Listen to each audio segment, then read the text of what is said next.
మళ్ళీ దాని తర్వాత ఒక 400-500 సంవత్సరాలు కావచ్చు బహుశా నాకు తెలిసినంత వరకు.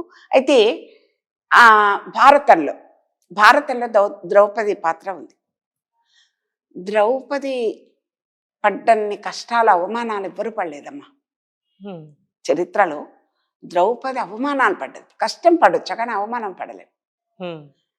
అంటే ఒక 400-500 ఏళ్ళ తర్వాత ఏమైనా మార్పు జరిగిందా? మరి రామాయణం పురుషాధిక్యత అంటున్నాం కదా, మరి భారతం వరకు వచ్చేసరికి ఏం మార్పు జరిగింది? స్త్రీ పాత్రలు అంటే ద్రౌపదిని జూదంలో పెడతాడు ఎవరు? ధర్మరాజు. ధర్మరాజు జూదంలో పెట్టినప్పుడు ఆమె చాలా అవమానపడుతుంది పాపం. అందుకే నన్నోడి తానోడేనా, తానోడి నన్నోడేనా అని ప్రశ్నిస్తుంది. అప్పుడు అమ్మో ద్రౌపది చాలా దుర్మార్గురాలు, ఆమె ఎదురు ప్రశ్న వేసింది అని అనుకునే వాళ్ళు కూడా ఉన్నారు. కానీ ఆమెకి ఎంత అవమానం అయితే అది ఆ మాట జూదంలో పెట్టడం అవమానం కదమ్మా, భర్తలే అవమానం చేసినట్టు కదా. అందుకే ఆ విధంగా అని ఆమె మదనపడి ఆమె ఇది ఆత్మహత్య చేసుకోలేదు, లేకపోతే తల్లి వారింటికి పోలేదు, అన్ని అవమానాలు పడ్డా కూడా ఆమె వస్త్రాపహరణం చేసినా కూడా దుశ్శాసనుడు నిండు సభలో వస్త్రాపహరణ చేసినప్పుడు కూడా అప్పుడు పతులందరూ తలకాయలు ఉంచుకున్నప్పుడు, సరే 5గురు పతులు కదా అంటే అది వేరే విషయం, వేరే ఎపిసోడ్లో మాట్లాడుకుందాం. 5గురు పతులు కారు, అదేంటి దాని వృత్తాంతం తర్వాత. అందుకని ఆమె వాళ్ళందరూ తలలు ఉంచుకున్నప్పుడు, భార్యకు అవమానం జరిగినప్పుడు అప్పుడు కూడా నేను ధర్మమే అంటే మరి ఆమె ఎక్కడ పోవాలి పాపం. అప్పుడు ఆమె బాగా నిశ్చయించుకుంది. నెత్తి కేశాలు పట్టుకొని లాక్కొస్తాడు కదా కౌరవ సభకు.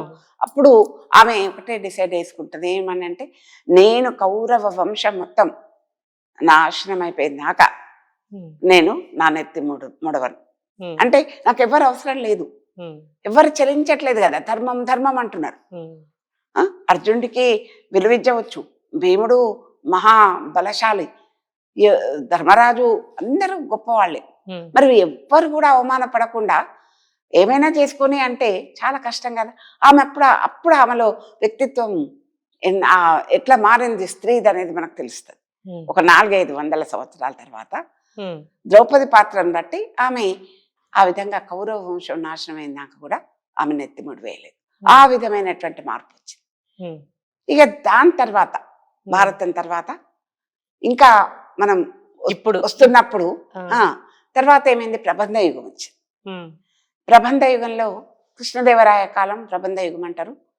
అనేక మంది వసు చరిత్ర, మను చరిత్ర, చాలా చాలా ప్రబంధాలు వచ్చినాయి.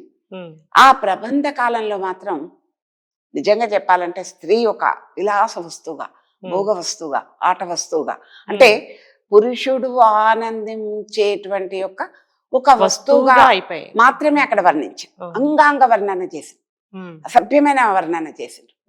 ఏంటంటే ఆనాడు ఇంకా శిష్ట సాహిత్యం కాబట్టి అందరికీ అర్థం కాదు, కానీ అవి మొత్తం ఒకసారి కనుక దాన్ని ప్రతి పదానికి అర్థం చెప్పుకున్నప్పుడు మాత్రం చాలా అంగాంగ వర్ణన చాలా భయంకరంగా ఉంటుంది.